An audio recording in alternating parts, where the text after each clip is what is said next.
Welcome to Deeply Disgusting.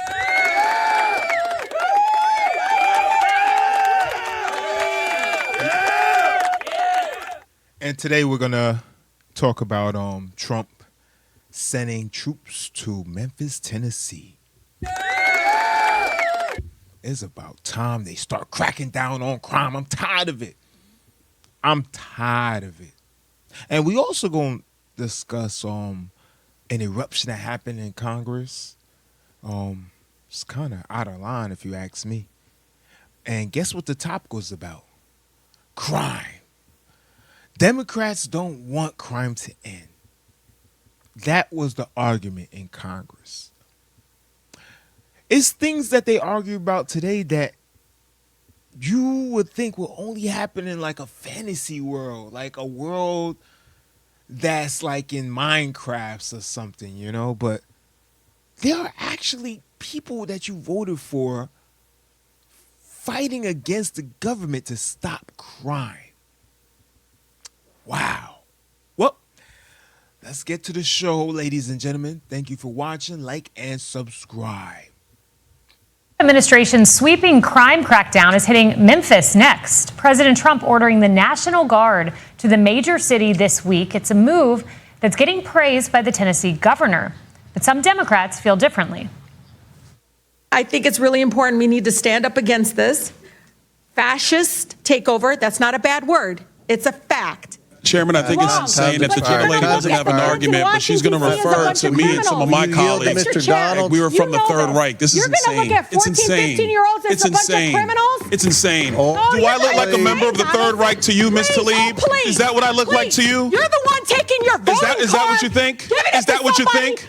Is that what you think? No, that's unethical. I think it's radical and I think it's insane. And I'll respect everything that you say. But to say something like that to myself and all of my colleagues is way out of line.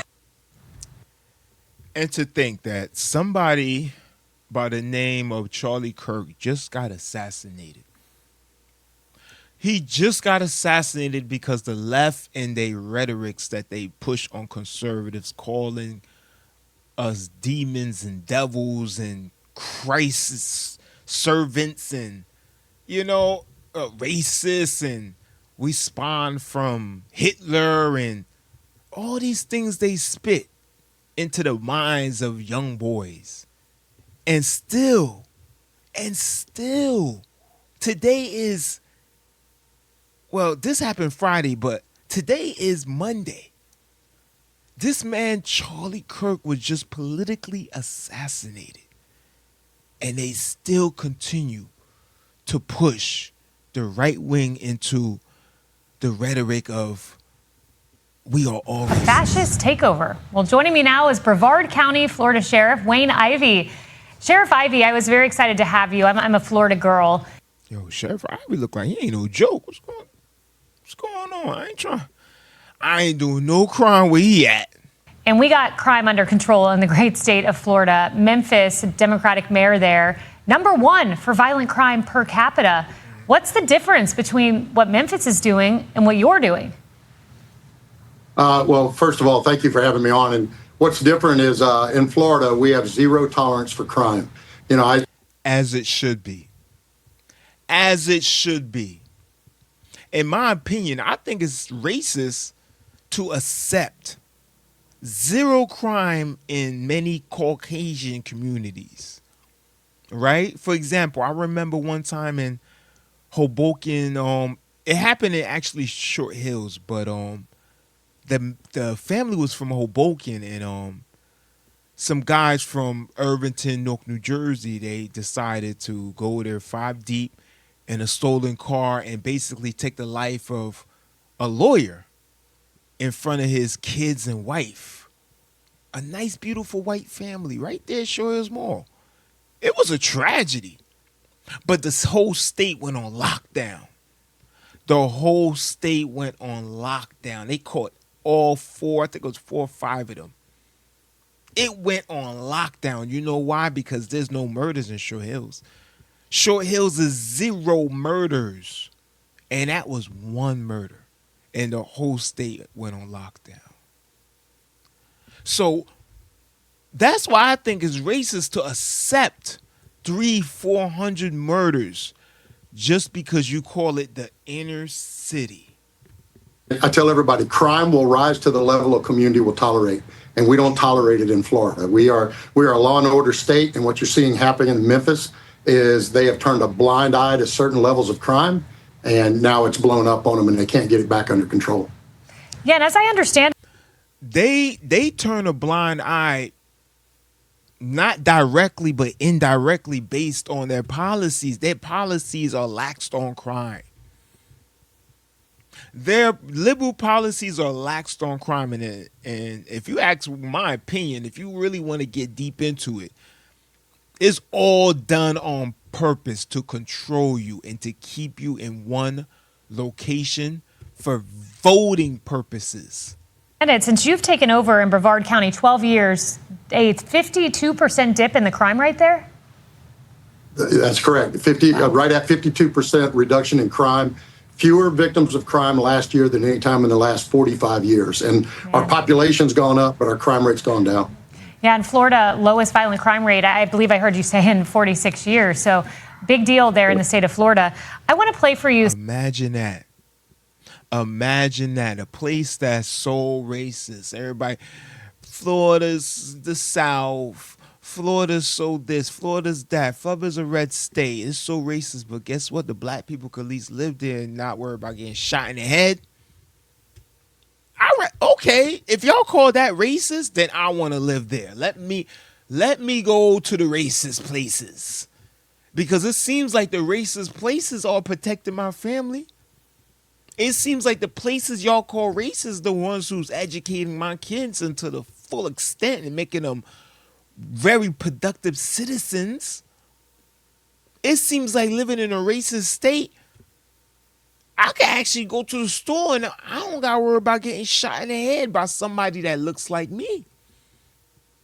Matter of fact, yeah, I'd rather live in a racist state than, yeah. Some Democrats that this week they had some comments on crime, and they are shocking. Some of the statements that you'll hear. One, you'll first hear from Jasmine Crockett. She always has a nugget of wisdom, doesn't she? And then we'll have Brandon Johnson, the mayor of Chicago. Listen to this. I do want people to know that just because someone has committed a crime, it doesn't make them a criminal.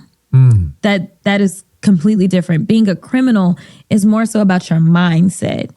Committing a crime can come for a lot of different reasons. Jails and incarceration and... What?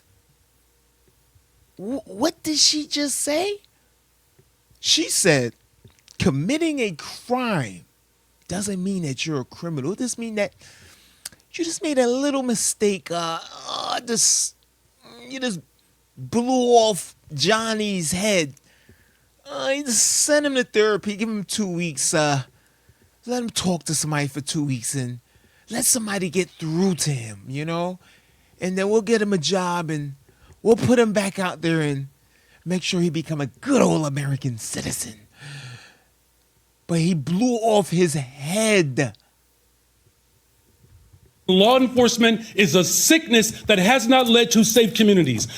No, you are a sickness with those glasses on, you little demon, you. I can't stand Brandon Johnson. I can't stand him. I think he's a super dork. You tell him I said that. You, Brandon Johnson, you are a dork. I can't take him.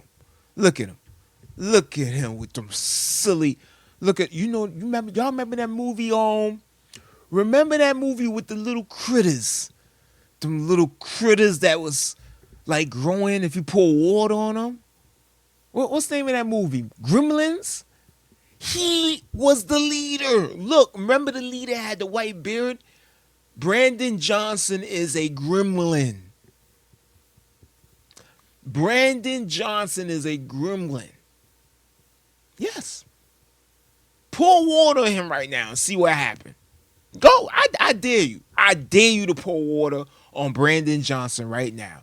He will turn in metaphor into a monster. That has not led to safe communities. I mean, so putting people in prison that haven't led to safe communities. I wonder where. There's a little country in Central America that put all the gang members in prison. And numbers don't lie. That country is now safe. Now we can actually go there and eat a burrito in peace. Sheriff, that's the animating mentality that makes violent crime happen, calling law enforcement fascists and saying if you commit a crime, you're not a criminal. Right. So first of all, to both of them, it's pretty apparent common sense has been chasing them their entire lives, and they've some way managed to outrun it because a criminal is somebody that breaks the law. A criminal is somebody that doesn't care about it. I ain't gonna lie, that was funny. You could tell he's a cool cop, though. You could tell he's one of those cops that if he stop you and you're very respectful, he locked up so many people throughout the whole day. His record is probably the best. He probably just like, all right, I'm gonna let you go. I'm gonna let you go with a warning.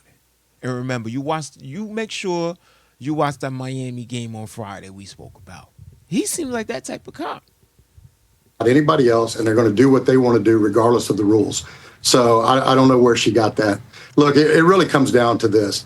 You know where she got that from. It came from a little tiny box with rainbows all over it in the left side, in the back part of her brain. Our country is based on law and order, and we uphold the law. When you uphold the law and you put bad people in jail for doing bad things, your crime rate drops. Your citizens are safe. And you know the president Sounds like common sense to me. as well as any of us. I've been in the Oval Office with him before, and he is laser focused on protecting. Oh, he's a top cop. He been in the Oval Office with Trump. Salute to you, sir. We serve and we gonna protect you and make sure you protect us. Make America great again. Our citizens, and actually what I call the 3 C's: our citizens, our cops, and our Constitution. And Ooh, he's a rapper too. his move here to send resources to Memphis to fix this problem is the only way it's going to get fixed. Dang on right it is, because them Democrats, they ain't doing nothing. Those Democrats, they will make sure the murder rate go up to 1,892 before they think about using their money that they're investing in their family, their kids, their heritage, their broker's account, before they spend a lick of that money to protect your ghetto ass. Thank you for watching. Like and subscribe. Deeply disgusted.